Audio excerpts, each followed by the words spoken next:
All right, welcome to another exciting episode here at Vida Edtech. I am your host, Dr. Latasha Castellala, and today, as always, with my partner in the journey, Marcos Navas. Narvas, what's up? What's up? What's up? Hello. Hello, world. Hello, metaverse world. Hello, avatars. Hello, guests. Super excited to be here for another episode of the Vida Edtech podcast, where we're talking about diversity, innovation, and education. And we have a very, very special guest today, and I'm super excited to hear his story and share it with the world today. Listen, let's get right into it. I am excited that we are here. We can welcome Dr. Stephen Jones. Dr. Jones is an innovator focused on college and career readiness, student success, and STEM. Today's title is Creating the Path for Success. Dr. Jones is an author, a speaker, a college readiness and student retention expert. He's an educator, consultant, and a speaker who does much work in webinars and the web shop at presentations and really focuses on resolving education problems. Works really hard to make sure that students feel supported so they can earn better grades. He works to increase parent engagement, career development coaching, and really increasing student retention, specifically in fields where students may not be well represented. And what I love most about the work that I've been seeing him doing through his book, Seven Secrets of How to Study, Parents' Ultimate Education Guide, The Ultimate Scholarship Guide, and Seven Secrets of How to Study the Bible, and 10 Keys to a Successful Marriage. He not only does education, he's out here helping and educating people on life. We're just going to hop right into it. Everyone, please welcome our special guest today, Dr. Stephen Jones. Dr. Jones, welcome to the Edtech. Oh, thank you so much. Really excited to be here. Listen, welcome to the metaverse. I mean, one of our big missions is, and welcoming people here, is introducing you to the metaverse. How's it feel so far? Yeah, it's been really interesting. Different perspective for sure. This Listen, is let's get definitely right the into this.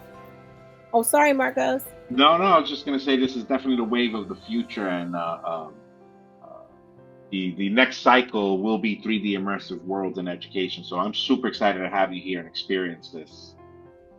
You actually, Listen. the National Society of Black Engineers a couple of years ago had a metaverse because of COVID, and that Hmm. was the conference. So Wow. yeah, it's here. Amazing.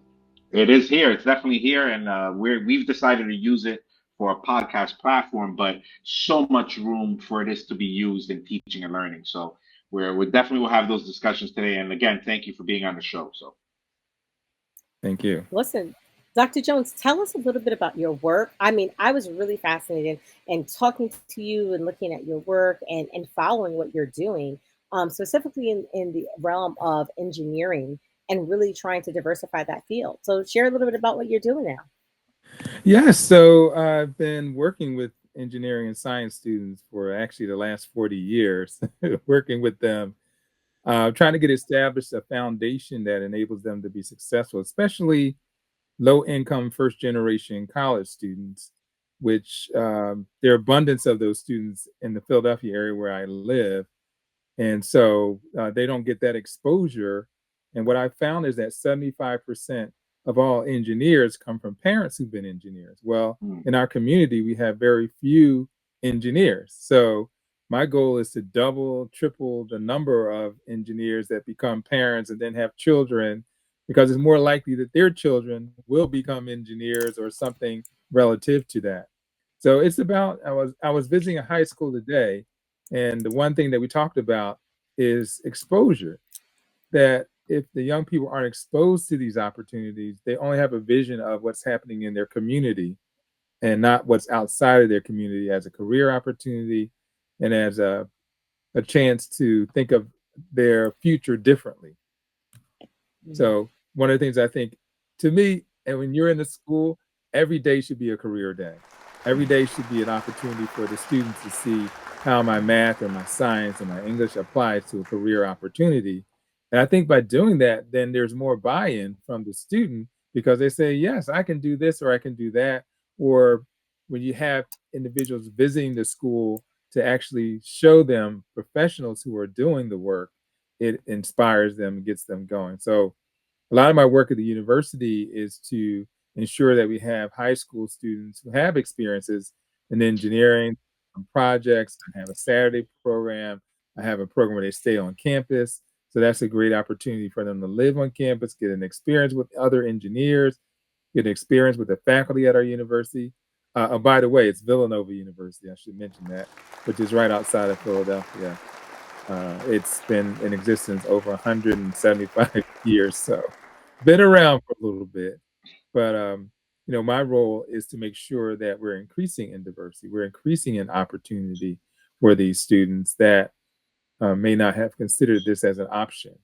And our current Villanova students often help me with the programming that I'm doing, so they get to interact directly with students who are doing the work and who are engaging in the opportunity to learn engineering and science. That is amazing, amazing, amazing. And so, what are some of the methods? What are some of the tactics? What are some of the programs that you try to get kids involved into engineering and get them on this path? Yeah, so I have two programs. One's called Vested. It's a Saturday program where I bring students from largely from Philadelphia, and they come from 8:30 to 2:30, and they work on projects that are engineering oriented. So one week they might be flying drones, the next week they might be building electronic robots. They might be building bridges, and so they get to create. They do some programming, which is using the languages of computers. And every time they come together, they're working with some of the undergraduate students and graduate students each Saturday. At the end of the program, they actually give a formal presentation in front of their parents, in front of some of their siblings, so they can get an idea of what they can do. So it's usually a program that happens from January to March on those various 7 Saturdays during that time. The students themselves can come back for 4 years. So if they're in ninth grade, they can come back ninth, 10th, 11th, and 12th grade Hmm. and learn different aspects of engineering every time they come back. I would say about 98% of them come back. The only reason why somebody doesn't come back is that they had another activity. But for the Mm. most part, everybody comes back. Everybody is fully engaged. Um, we do accept some of the students to Villanova, others go to other universities, but all of them go to college somewhere. That's our other push for them, is that they can do it, they can experience, they can see this. And I had a young lady one time, she said, I'm so glad to be in this program because I'm in with a bunch of geeks and I'm the only geek in my own school. So she didn't have a bunch of scientists around her. And it was just good to be with a Mhm. group of other scientists and engineers that had the interest. And then I have a summer program where the students live on campus for 7 days. And they Wow. actually get instruction from our faculty during the summer. They get to meet with some of the students that are part of our residence assistant staff. And every day is a different day. So every day they get one day mechanical, one electrical, one civil. So they get different engineering every day, and they're working on a project, and that project is presented at the end. So they work together, work with the faculty, develop the project, and then at the very end, this is a national program. So the summer program is national. It's called Nova Edge. So those students can come and apply. Usually have about 30 students in the summer program and about 40 students in the Saturday program. So it's been going on since I got there. So this is my 18th year of these students involving themselves in the program. That's amazing. Like, it's just really giving the guide Hmm. on how to do something, especially speaking to the point that that statistic is staggering to me. That 75% have parents who are in that role. And what you're doing with your program is really transforming opportunities for access for students, and it really gives them an opportunity to connect and build relationship and community, especially when you talked about that student who was by themselves. How would a person find out about this program, especially if they're in your area, or like you said, it was a national program? How would they Right. find out more about it? They would just go to the Villanova University website and put in the search vested or Nova Edge, one or the other in the search. It'll bring up the website where the information is. Um, so what they can do is then submit their email address, and when the programs are up and running again, they will get notified that the application is available and their child can apply. Awesome. That's amazing. Amazing. And what would you say is the secret sauce to the retention side? So again, the idea that Mm, they stay in the program, one or two may drop off, and it's mostly because they're involved in some other activity. And I ask this because I see this as a problem in schools. A lot of our kids, our students, are sort of getting, I don't want to say tired, but they're getting frustrated with just the art of learning. And so, how are you able to keep that retention, keep their attention, and more importantly, keeping them engaged in those programs? Yeah, mm, I think the secret sauce is making it interactive. Excuse me.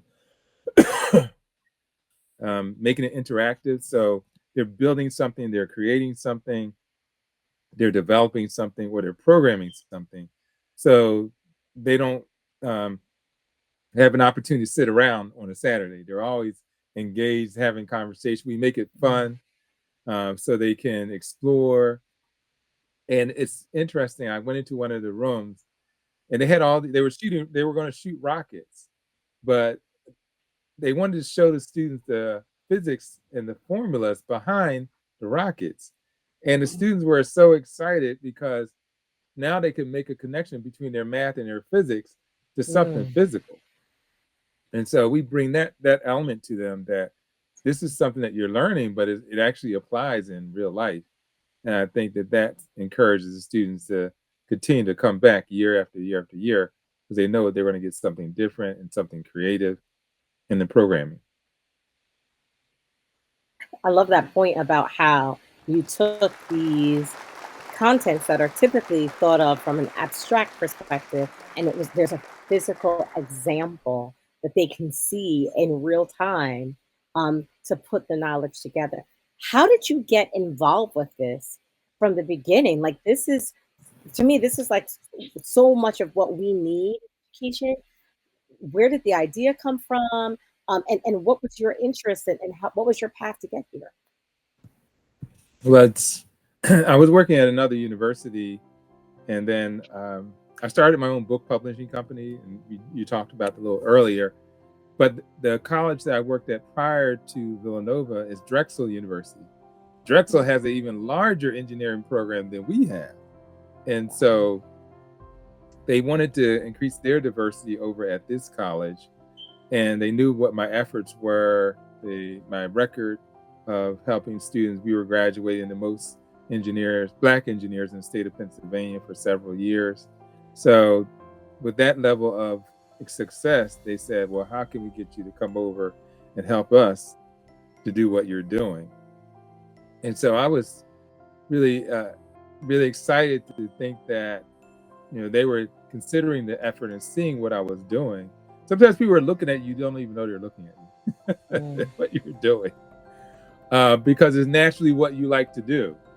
My enthusiasm is just always there because I see what the potential is, and that drives me in what I'm doing. That drives me to show up every day, because every day is going to be a different day. mm, Um, and something that ties into that, I'm the advisor of the National Society of Black Engineers and the Society for Hispanic Professional Engineers. And so these are on our campuses. And I just came back from the national conference. They had about 18,000 engineers and corporate professionals at this conference. But guess what? Even with that, only 5% of all engineers that graduate every year are African American. Wow. So I mm, went there. It was standing room only. There were corporations, all the big corporations, Microsoft and Google, and all the companies were there. But that still represents a small percentage, but it's good for them to see others like themselves, because when they're on, especially when they're on the predominantly white campuses, they don't see a lot of people like themselves, and they can feel isolated. So developing that. And even for myself, when I'm on campus, I try to be a parent to the students while I'm on campus at the same time. So they have a person that's personally invested in their success, and I'm tracking how they're performing as we go along every year. Yeah, I mean, I say it all the time. It's about relationship and establishing a relationship where they feel comfortable, where they feel safe, type of thing. And it sounds like you're definitely building that up. And I guarantee you that's a big part of the retention as well. It's just your relationship with them. I bet you is gold. And that being said, I just want to real quick ask you. I know our latest census predicts that by 2045, the minorities of this country will be in the majority. And I'm wondering from your end, what does that look like as far as engineering? Well, what are some things that we should be focusing on in the engineering world with that type of stat looming over our heads? So that's a good question. This is going to be different, but we know that they're predicting prison enrollment based on third grade reading levels. Yes. And so, to me, if we know that this is a problem, we should just be spending millions and millions of dollars on K through third grade to increase their reading potential. Because guess what? The reading ability affects math and science and all the other subjects. So if we can really attack that over the next 10, 20 years, there used to be a program, and I'm going to age myself. There used to be a program called Get Set. And Get Set was funded by the government. They provide educational programs for, I think it was K through first grade. And they had all kinds of new, different, innovative reading programs. They fed them every day. I know this because my mother worked for the program. She prepared food for the children in the program. But again, we know the problem, one of the big issues, because we'll never get them to 12th grade with the right math and science skills if they can't comprehend. And so that, to me, when I'm done, when I'm retired, I'm not calling it retired, I'm calling it continuation. I like that. I just go leave the university, but I'm going to still be in this effort to reach back further to get, I'll never see the numbers on my end if I haven't done something at the beginning to increase. That's a great point. That's a great point. And you're so right. Like, these statistics are very real. It is exactly how they are predicting enrollment. And we know that students shift from an educational perspective from K to 3 of learning to read, and then hitting grade 4, and it's reading to learn. And comprehension is throughout. Mathematics is not about, at this point, the actual computation, which is just adding, subtracting, multiplying, dividing. It's really the interpretation of language to solve a problem. And we see it all the time, that children are getting trumped up on issues as it pertains to word problems, because they don't actually know what it's asking them to do. And it's the manipulation of vocabulary and us building that up. So, I mean, I think that's super important that we put an emphasis on that K-3 foundational skills and reading, and the importance of having kids read all the time and ferociously to really build up the skill set so that they can transition on and have the options to enroll in programs like this. If you had a goal, pie in the sky goal, what would it be as it pertains to the work that you're doing, working with Villanova University and all the local school districts outside of Philadelphia? Well, I guess that goal would be employment. So there are jobs in the area, but we're not trained to do the jobs. And so back in the day, in the schools, the high schools, they used to train people for jobs to leave leave the high school and actually start jobs and start families. Well, that happened, and then we moved to now we want more students to go to college, but how are they prepared to do that and to do that successfully? So I think that agenda has to be not only getting them there, college access, but college success once you're there.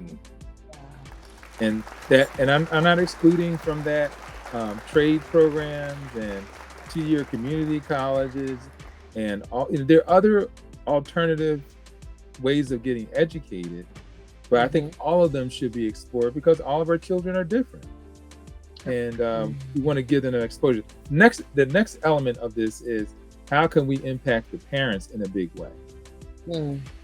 Because often parents say, I haven't been an engineer, or I haven't been a scientist, or their child is a math person and they never liked math, but they're telling the child, or I couldn't do math, and so I don't expect you to do math. And your child might be gifted in math, but now you're telling them the story. So changing the language of parents to a more positive expectation of their child and playing a role. Again, I was visiting a high school today, and one of the things that the principal said is, if we have a play production, I think they're doing Shrek. That's their play. He said there'll be standing room only of parents, but if they have a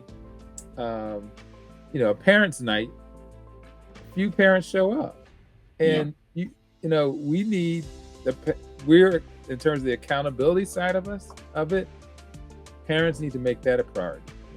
Coming up to school, connecting with the teachers, getting the resources your child needs, and when the teacher sees you regularly as a parent, they see that you're engaged and that you want something for your child. And I think that's an important thing that we need to continue to emphasize and stress to parents.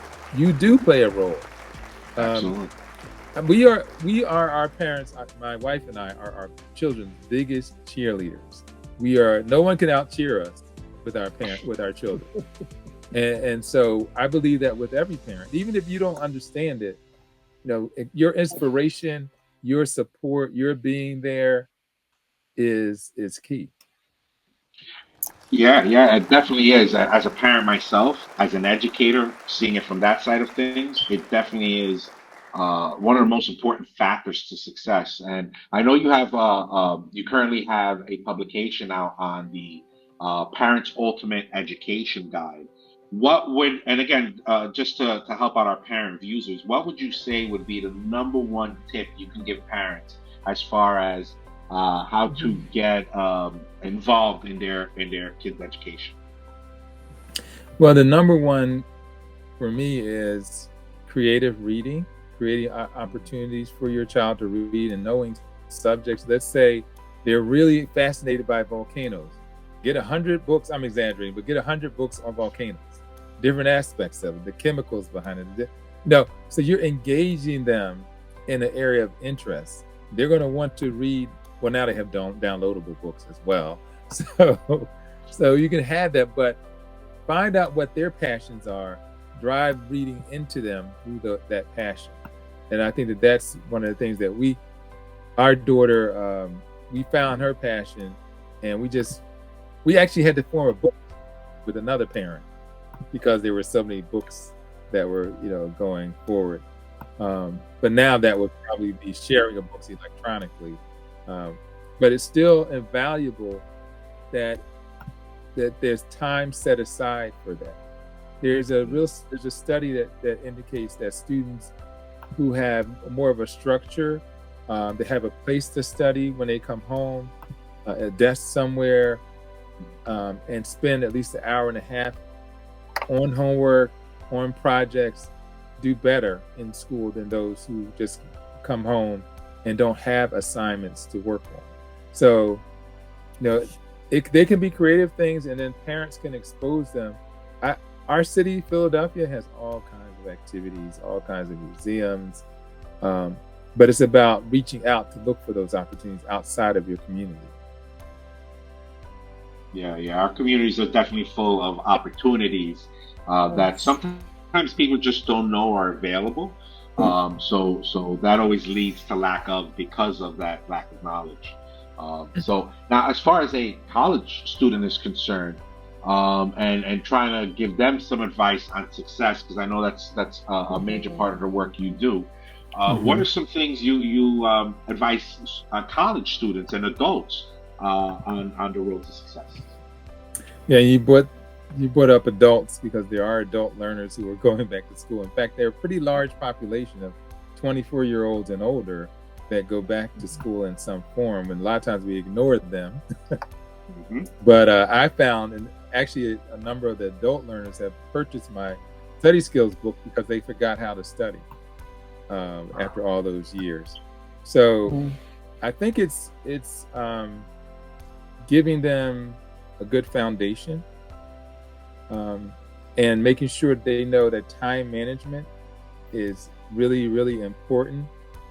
Uh, that we have the daily planner, but now they have all kinds of apps. The apps can tell them, Yes. what's happening for the day. It'll tell them, when to go to class. It will tell them when to study. So all the apps, I'm all behind that. If you can use them to schedule yourself and keep you on top of assignments so that you're not late. I had a student, really bright student, but he kept getting poor grades because he turned things in late. Even though he would do the work, he would leave it home, or he would forget where he did the work. So just being organized, so managing your time, being an organized student, knowing where things are at when you need to have them. I always suggest, now if you're still home, leave your books at the door. At nighttime, before you go to bed, leave your books at the door, so you have to run around the house to find what you need. Have it there so you can just run out with it. But time management is important, and then making sure that you take advantage of resources at the college. I have a number of students who, they were the top students in their school. They were in the top 10, but they feel as though it's a bad thing to go get help, to see a tutor, to meet with their faculty member, because they were the top person in their school.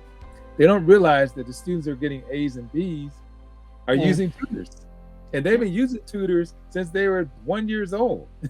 So it's not that they're brighter, it's that they've had this ongoing resource for them as they've gone along that have enabled them to be successful. So I'm constantly telling the first year students, go get tutoring, meet with your faculty member, that can actually help you and raise your grade, because they'll give you little tips while you're meeting with them.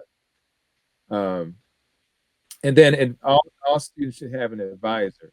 The advisor is a resource to all of the various faculty in that department. They know who the faculty are. They know what some of the challenges are of certain subjects with certain faculty, and they can be really helpful with some of the political side of that. So if you're coming to college, expect to interact with people, expect to seek the help of professionals that are there. Those will enable you to be successful. And the sooner you do that, the better. Get known within the department by doing research. Well, again, I'm in the engineering department, so there are research projects that you can do with the faculty. We have research opportunities during the academic year and in the summer. Some students have summer jobs doing research on the campus. And so that's another opportunity for you to spend a whole summer getting to know a faculty member, getting the faculty member to really get an insight about you and your life.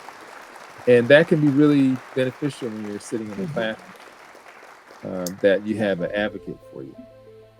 I mean, Oh it's like man, using your resources, right? Just making absolutely. sure that you're using them and you're accessing them and you're really maximizing them to help to benefit you as a student, and not being afraid of what that is out there. Just really kind of going out there and seeking them.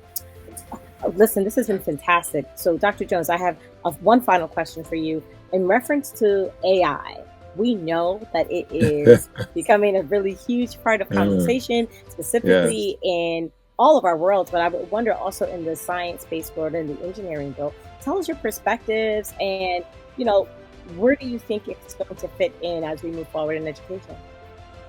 Well, artificial intelligence is not going anywhere. It's growing, and I think the best thing you can do is learn how to use it as a tool, just as we've learned other kinds of things as tools. Don't submit a paper with AI as the central part of your paper. You still need to use your own knowledge in presenting information. There was a couple of students that did that and ended up with the same paper. So you want to use your own gifts and talents. You might get support and ideas from AI, but don't let AI be the controller of what you're actually doing. And it's impacting all the different areas of our lives. The more that we develop research, the thing that I'm concerned about is African Americans are always the last to take advantage of something. Well, this is a level playing field because a lot of people are not aware of it. So if we spend a little more time getting to know how to use it as a tool, and as instructors, as students, I think we'll have an advantage rather than a disadvantage. Yeah, that's amazing. Dr. Jones, I mean, I think we could pretty much spend an entire day just chatting and learning about your world and all your little tips and tricks. And I personally want to thank you for coming on today's show because um, it's been refreshing hearing that this type of work is happening at the college levels and that we're still supporting kids and students, even though Yes. they're turning into adults. Mm-hmm. We need to continue to support adults and learners, period. So I tip my hat to you. I thank you for all of your service. And again, I can spend an entire day talking to you. And more importantly, I think our audience has definitely learned a lot from you today. So thank you so much. And Listen, I say the same as well. Thank you. Thank you. Any final thoughts, Dr. Jones? Anything else that you want to plug or share out, just so that we can make sure that our audience is well aware of some more of the work that you're doing? Yeah, so just something I've added to my books is I have a podcast called Education Central. So now all my books have QR codes in them that not only can they read it, but they can listen to me talk about the various subjects in my books. So it gives them a different perspective. And I, would love for, if you're listening and you're a principal of a school, you have a higher education first year student program, these resources are great. Middle schoolers also need to learn how to study. So all these are resources that are available. I've targeted making sure that our students actually go through school and they can be successful and that they don't have to drop out. So the resources can be found at drjonesbooks.com. They can communicate with me through that. There's a way to communicate with me. They can also go to my email is stephenjones@rcn.com. Also all over social media networks. I'm on LinkedIn and Instagram. So I'm all over. Listen, thank you so much. Everyone, please give it up for our guest today. Just really, really bridging the path to have Black and Brown children become engineers. Dr. Stephen Jones. Dr. Jones, thank you so much for coming. Thank you for joining us and sharing a little bit about your work on Vida Edtech. We are definitely going to be following up with you and sharing out your resources. So folks, please make sure that you check out all of Dr. Jones' work. Please reach out to him if you're interested in bringing him to your school, institution of higher learning, after school program, mentorship program. We need to get this message out to our children so that they can see more possibilities for their future. So listen, on behalf of myself, my co-host, Marcos Navas, and our incredible back-end video, guru, I'm going to call him, Chris, we want to thank you for joining us here at Vida Edtech.